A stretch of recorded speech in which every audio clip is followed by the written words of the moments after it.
தங்கச்சி வந்து கன்சீவா இருக்காங்க. கன்சீவ்னா இப்பதான் 1 மந்த் ஆகுது, சாரி 1 வீக் தான் ஆகுது. கன்ஃபார்ம் ஆயிருக்கு. லேட் பிரெக்னன்சி தான். ரொம்ப கேர்ஃபுல்லா இருக்கணும்னு சொல்லியிருக்காங்க. நாங்க வீட்ல எல்லாம் வேணா கூட்டிட்டு போக மாட்டோம்னு சொன்னோம். ஆனா கண்டிப்பா பக்கத்துலயே ஓடி போய் பாத்துட்டாங்க. இன்னொன்னு அவர் கார் வரும்போது எல்லா டிவிலயுமே டெலிகாஸ்ட் ஆகும். யாருமா இந்த ரெட் கலர் சுடிதார் அப்படின்னு சொல்லி எல்லாரும் கத்துனாங்க. அந்த அளவுக்கு கார் போகும்போது அந்த கயிறை தூக்கிட்டு பக்கத்துலயே போய் கை குடுக்குன்னு போனாங்க. ஆனா கை கொடுக்க முடியல.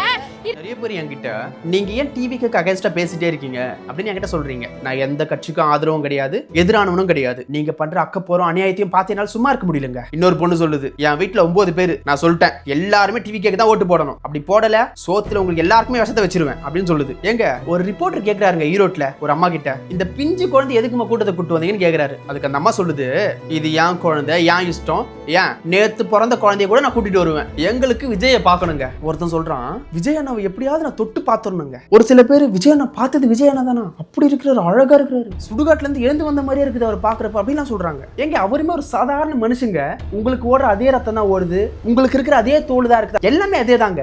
கேவலம் ஒரு நடிகருக்காக, ஒரு அரசியல்வாதிக்காக உங்க உயிருமே தியாகம் பண்ணி உங்க உயிருமே பொருட்படுத்தாம இப்படி கேவலமா போய் தொங்கிட்டு இருக்கீங்களே அவரை போய் பாக்குறதுக்கு வெக்கமா இல்லையாங்க உங்களுக்கு? நாங்க 3 தலைமுறையே விஜய் அண்ணா ஃபேன்ஸ் சொல்றீங்களா, அது பெருமை கிடையாது. நீங்க என்ன பண்ணிருக்கீங்க அவரை பார்த்து? அவர் சின்ன வயசுல ஒரு மூஞ்ச பார்த்து நிறைய பேர் கிண்டல் பண்ணிருக்காங்களா, நீரா ஒரு ஹீரோவாபி அப்படின்னு கேட்டிருக்காங்களாம். ஆனா அவர் அது எதையுமே பொருட்படுத்தாம என்னாலே ஹீரோவா முடியும் அப்படின்னு சொல்லி இப்ப பல கோடியில வாழ்ந்துட்டு இருக்காருங்க. உங்ககிட்ட என்ன இருக்கு? ஒரு நடிகர் மேல, ஒரு தலைவர் மேல உனக்கு அவ்வளவு வெறி இருக்குதுன்னா நீ என்ன பண்ணிருக்கணும்? என் வாழ்க்கையில எவ்வளவு கஷ்டம் வந்தாலும், எவ்வளவு போராட்டம் வந்தாலும் என் தலைவன் மாதிரி நான் ஜெயிச்சு காட்டமுடா அப்படின்னு சொல்றான்ல, அவன் தான் உண்மையான ஆம்பளை, அவன் தான் உண்மையான பொம்பளை, அவன் தான் உண்மையான மனுஷன். அவங்க கஷ்டப்பட்டாங்க, இன்னைக்கு நல்லா இருக்கிறாங்க. ஆனா நீ இன்னைக்கும் கஷ்டப்பட போற, நாளைக்கும் கஷ்டப்பட போற. ஏன்னா நீ உன்னை நேசிக்கதை விட, உன் உயிரை ஒரு பொறுப்பா மதிக்கதை விட மத்தவங்களை நேசிச்சுட்டு இருக்க. முதல்ல உன் வாழ்க்கையை பாரு. பிஞ்சு குழந்தைங்களை கூட்டு வந்து என் குழந்தை, நான் பெத்தேன், என் உரிமை நான் பேசிட்டு இருக்கீங்க. அந்த குழந்தைங்களுக்காண்டி ஏதாவது ஆச்சுன்னா இவங்க தாங்க பொறுப்பு. கவர்மெண்ட் இதை ஸ்ட்ரிக்ட் ஆக்ஷன் எடுக்கணும். இந்த மாதிரி பொதுக்கூட்டங்களுக்கு குழந்தைய கூட்டு வந்து அந்த குழந்தைகளோட உயிர் ஏதாவது பலியாச்சுன்னா இவங்க மேல கேஸ் போட்டு இவங்களை உள்ள தள்ளணுங்க. ஒரு நடிகர் வராரு, இல்ல ஒரு அரசியல்வாதி வராருன்னா கண்டிப்பா நமக்கு போய் பார்க்க தோணும் தான், அது இயல்பு தான். ஆனா அதை விட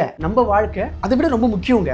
41 பேர் இறந்தாங்க இப்போ, அப்போ கூட வெக்கமே இல்லாம அவ்வளவு கூட்டம் போய் கூடுறீங்களே, உங்களெல்லாம் என்னங்க சொல்றது? அவன் குழந்தை இல்லாம எவ்வளவு கஷ்டப்பட்டு இருக்கான், ஒரு நாள் வாழ்றதுக்கு எவ்வளவு பேர் கஷ்டப்பட்டு இருக்காங்க. நீங்க ஒரு தலைவரை ஃபாலோ பண்ணணும்னு முடிவு பண்ணிட்டீங்களா, அவங்களுடைய கொள்கையை ஃபாலோ பண்ணுங்க. அவர் என்ன நல்லது செஞ்சிருக்காரு, அவர் என்ன செய்ய போறாரு, அதை ஃபாலோ பண்ணுங்க. அதை விட்டுட்டு அவர் கிட்ட பாத்துறணும், தொட்டு பாத்துறணும், மொத்தம் கொடுக்கணும், என்னங்க இதெல்லாம்? ஏங்க நான் திரும்பவும் அதை தான் சொல்றேன், உங்களை நேசிக்கிறதை விட மத்தவங்களை எதுக்குங்க கண்மூடித்தனமா நேசிக்கிறீங்க?